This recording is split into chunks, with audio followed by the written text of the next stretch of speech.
You're not buying it. Come on, man. Listen, I hate losing just like anybody else, and I hate watching the Super Bowl, and I say I'm not going to watch it. But for him to be a coach and say that he hasn't watched the Super Bowl since he was 12, come on, man. It also doesn't make any sense because he wasn't an NFL coach that entire time. He was a college coach. So when you're in college, are you also not watching the Super Bowl? There's no path for you to get to the Super Bowl. He's having a Super Bowl party to entertain entertain people. The boosters. Like, come on, son.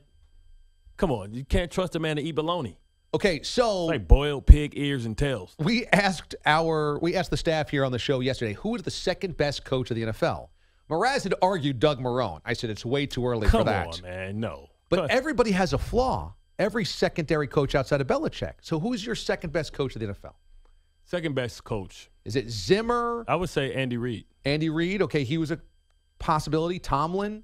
No, Tomlin, with the talent that he's had, has not figured out a way to beat the Patriots.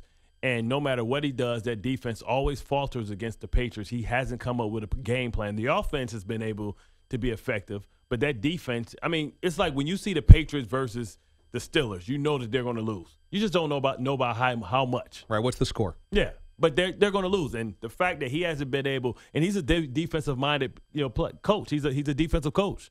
And he hasn't been able to go over there and talk and say, okay, let me devise a plan. Last year, Doug Peterson outcoached the Patriots. But I can't give him one of the best head coaches because he had tremendous assistants.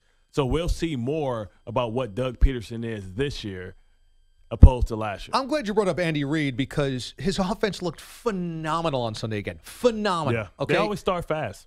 And he's tricking everybody, and the Chargers don't know where the offense is coming from. And Tyreek Hill's running downfield, and Patrick Mahomes looks comfortable.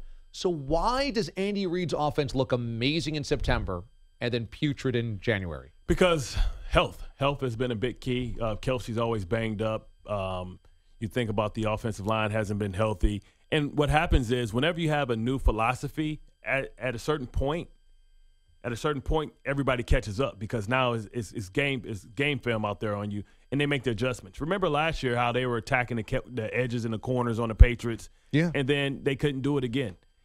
People start realize what they were trying to do. What I do like about this team is they have a lot of team speed, and speed kills. We saw that with the Jets look fast on defense.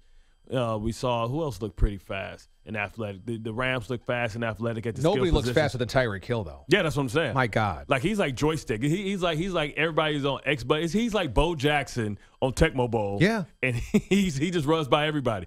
When they were clocking him, it was 26 miles an hour. I think that's like Usain Bolt type speed.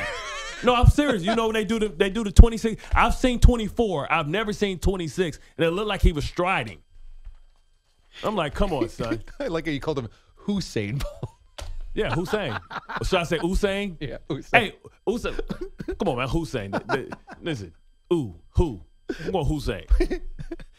I wonder, he got the W in his hairline. Got them cow legs. Dude. But I tell you what, did you see he just won a race in space or some anti-gravity Yeah, type of Usain thing? Bolt. Yeah. Yeah. Hussein. Mama called him Clay. I'm going to call him Clay. All right, it's awesome to have Bart Scott back here on the show. I'm so thrilled. We're going to have him, of course, stick around coming up here next. And let's ask him about this Patriots-Jaguars matchup because this is a good one for a week number 2 to see where both these teams are at and much more in the NFL. That's next. DA, CBS Sports Radio. Coming up on Saturday is my wedding reception. Yeah, man. It's going to be a lot of fun. And I was with my wife on last Saturday. How does that feel to say? Feels a little weird. A little lonely. A little weird. For the rest of your life, one person. Is that supposed to be lonely? Or? Well, I'm married and I'm the loneliest person in the world. Yeah, man. Welcome to the lonely club. What makes it lonely? Because she's going to be watching reality TV. You're going to be in one room. Yeah, I could see that. Well, I thought about you because we came home from dinner. I'd be with the wife. She'd be like, same move. Like, yep, that's all I got. See, but it's new if it's somebody else, but it's old move to her. Right, yeah. She's seen the move before. 19 years. It's your signature move. Yep. She's got the playbook on you. All night, baby. She know I'm going to sleep. It's like the Matt Patricia playbook. She knows exactly what's coming. Oh, baby, all night. Yeah, whatever. She's calling out your plays as you enter the bedroom. I've seen this before. Yep. I've seen this before. Check down. It's yours. I ain't even say that yet. I didn't get to say whose is it yet. So on Saturday we come home though. from dinner and Scarface is on.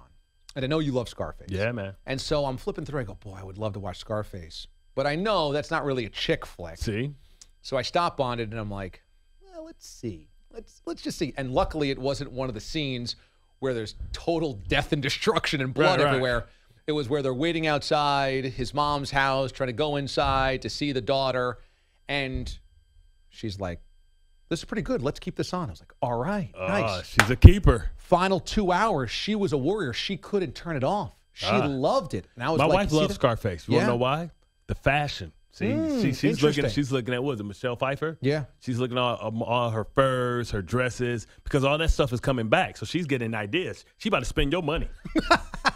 You don't even know. That's already happening. So Jaguars Patriots coming up on Sunday. Last year AFC title game, Jaguars really gave a scare to the Patriots. Yep. Is this a new day because the Patriots won't take them lightly? Or is this the Jaguars are a new kid on the block that can take down a powerhouse like the Pats, especially at home? You know what? I don't think so. What I saw week one from Blake Bortles is I thought that he was going to take the next step. They were going to take the next step from what the Blake Bortles that we saw in the playoffs last year. Game manager. Yeah. No. In the playoffs, they turned him loose. Oh, yeah. Remember? Especially in Pittsburgh. Right. He went score for score, right? They kept he did not push the ball down the field the first game. And I don't know if it's because Leonard Fournette went out and maybe that hurt the play-action pass, but he didn't take many shots down the field. They went with a big jumbo package and really had 3 tight ends and really just threw the ball. 15 points. 15 points, and like one of them came from an interception. So for them to beat the Patriots, they have to be willing. You can't beat the Patriots without elite quarterback play. We saw that in the Super Bowl. Right, and then we also saw somebody sit on the ball a little bit with the Falcons. If you want to beat the Patriots, you got to be able to go blow for blow, and you can never sit and rest on any lead. No lead is safe with Tom Brady on the other sideline. Which is weird though, because in your famous can't wait game, you had Mark Sanchez, and I don't think people would say that. They say I'm spitting into the mic. People wouldn't. There's the microphone cover's now on. People wouldn't say that he went blow for blow, but you guys could keep up the offensive rhythm, so it doesn't necessarily take like a future Hall of Famer to do it. No, it doesn't. It just takes a fearless play caller, and you can't say, okay, we got a lead, we're going to try and just take the air out of the ball, because then Tom Brady opens up the playbook and he pushes the ball down the field. I think what they have to do, they have to be smart. Ramsey's been talking a lot of stuff, and he wants to match up and saying that Gronk isn't good. If you saw that catch last week with Gronk with 3 people on him. Like, the dude is like a machine. It's crazy. And then what he did on the sideline, he can be a receiver. I think they have to be strategic about how they use Ramsey, because if you try and use Ramsey and to lock Gronk down wherever he goes and maybe bring in DJ Hayden in, so you go three corners and try and use Ramsey to take him away, Belichick's just going to put Gronk in the box. And if he puts Gronk in the box, that's going to bring Ramsey in the box. And although he's a great player, he doesn't have linebacker eyes. And if he comes in the box, Gronk's going to be able to block him in the run game, and he's not going to win that matchup either. So I think you have to be strategic where they're going to throw the ball to Gronk in the red zone. If you try and do that through the field, because I remember when we used to have Revis, and he was our version of Ramsey. He locked down everybody, so he would lock down Wes Walker. What Belichick did is put Wes Walker in the backfield. What did that do? That made Revis a linebacker. Revis, once again, doesn't have linebacker eyes. Wes Walker comes through the B gap, runs an out route. Revis follows him because he has him. I'm a linebacker. I have the running back. The running back goes the other way in the backfield. Me and Revis collide with each other. Touchdown. So this begs the question. Belichick is the king at chess moves. He takes away what you want to do. Why do all of his assistant coaches, just like Matt Patricia, end up as bozos? Because they try to beat him. And you already hear that he's trying to have them do conditioning during mini camps and all that stuff, and it's almost on the verge of a revolt. See, what happens is, and Belichick was on the verge of being fired. If Mo Lewis hadn't hit Bledsoe in the chest, they were about to have back-to-back bad seasons. And the equalizer and why he can get away with this is because Tom Brady is arguably the best quarterback to ever play the game. And he buys in. Right, he buys in, but also the results is winning. Right. The first year there that they don't win, post-Brady era, that's why I believe that when Brady is gone, Belichick is gone. And they're going to stick Josh McDaniels there, and he's going to try and be the same person, and he's going to have Hoyer or some other third-tier type of quarterback, and it's going to be a revolt because everybody I know that I played with and went and played there said it's the most miserable place to be. But the only reason it's tolerable is because you know that you're going to be in meaningful games in November and December, and you know you're going to have a legitimate shot for the Super Bowl every year. And if you complain about it, you come off as a complainer because you're winning. What is there to complain about? Exactly. So nobody really can say anything bad. Exactly. So then you come off looking like you don't care about winning. Charlie Weiss, Romeo Cornell, Eric Mangini, Bill O'Brien, Josh McDaniels, all flop. And he's sitting there. First, man, my dude is eating 1,000 chili cheese dogs. Listen, Matt Patricia? Let me tell you something. Detroit is the fattest city in the world. I know because I'm from there. It is literally the fattest city. That in Houston. And if you don't watch yourself there, the amount of lard that's spent and extra butter and extra whipped cream, I'm telling you, you will lose yourself. Everybody in my family fat. I'm telling you, man. And you know, I never wanted this, right? I never wondered why people go, like, when you go into Popeye's Chicken and you look around and everybody's fat, why would you stay in there? I never understood that. It's not been one time in my life. It's not one time in my life that I went to Popeye's Chicken and I wasn't the smallest person there by at least 50 pounds. Don't eat it. I'm telling you, Matt, do not go to, listen, I'm telling you, Lou's Deli is like a 6-pound corned beef. And we don't do that rye stuff in Detroit. No. Nah, that's not enough bread, bro. It's not enough gluten. We go onion rolls. You ever had an onion roll? You know how fluffy an onion roll is? It's dense. Super dense. And my man must get that for lunch every week, every day. Coney Island in the Lions cafeteria. Do you think they're revolting already? They're on the verge of revolt. Because what happens that's embarrassing on Monday night. It's embarrassing. And, I mean, listen, also I think they fired a coach that the players respected. Jim Caldwell. Yeah.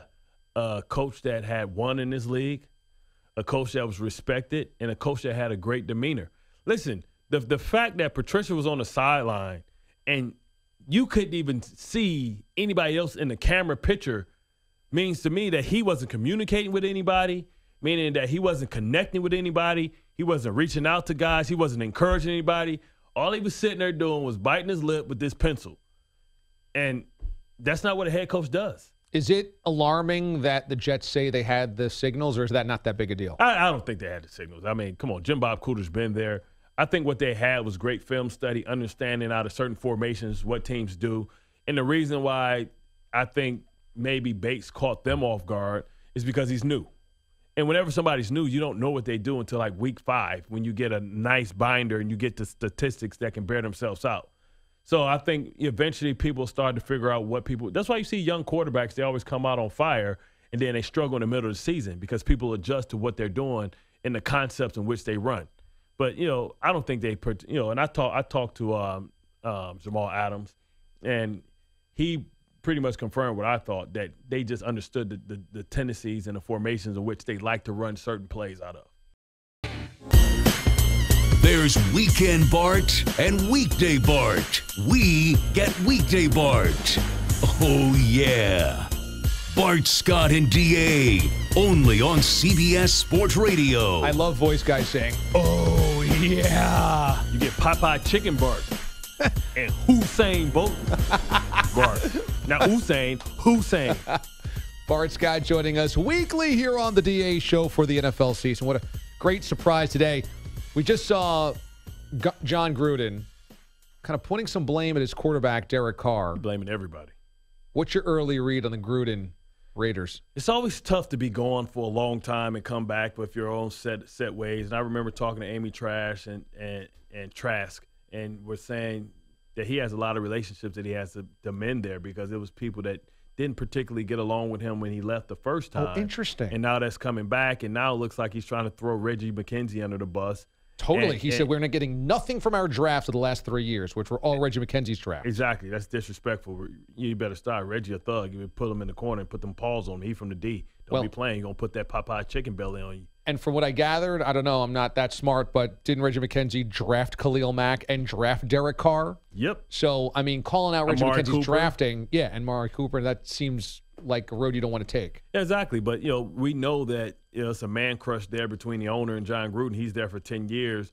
And I think that they're probably trying to find a way to get Reggie McKenzie out because he has the owner's ear. He's still in the honeymoon phase. But they didn't look good. And so they didn't look so good that all of a sudden they found a reason to mend the relationship with Martavius Bryant. All of a sudden he's going to be the answer, but you cut him before because you thought he had potential suspension. So they're pushing the panic button already and bringing him back, saying, okay, well, we just need him no matter what this suspension is. We need to try and get him for as many games as we can. And so it could be concerning. You talk about that's the oldest team in the NFL as well. So I understand the 4 draft picks, but Gruden's trying to rebuild the team in the way that he wants to see it. And the team already was pretty good. Talk about 2 years ago before Carr, broke the ankle. They were the front runner to give the Patriots a run for their money. Absolutely right. Yep, absolutely right. So Bart's going to join us throughout the football season here, usually on Thursdays, Wednesdays. What are we going to do? Either one? We'll figure it out. All right, we'll figure it out. I know you got to run to your other show now. It was all these things right here. What's all those things? Number 11. Are these all people waiting to talk? No, I don't know what that number is. Okay. No. Because I like to interact with the peoples, too. You like the peoples? Well, most of the time. But every once in a while you get a jackass. And that's what I like. I really like jackass. I know, you love them. Because I like to come at the little Twitter trolls. I'll see you at the reception on Saturday. Yeah, man. I'll bring some Popeye's chicken. That'll be popular. I'll take a picture of all the people in the restaurant when I get there. Guarantee they're over 350. Them honey biscuits, man. It's good to have you back on the show, bud. Always a pleasure, Brody. Good to have you back on the show. Bart Scott joining us here in studio this morning. He will be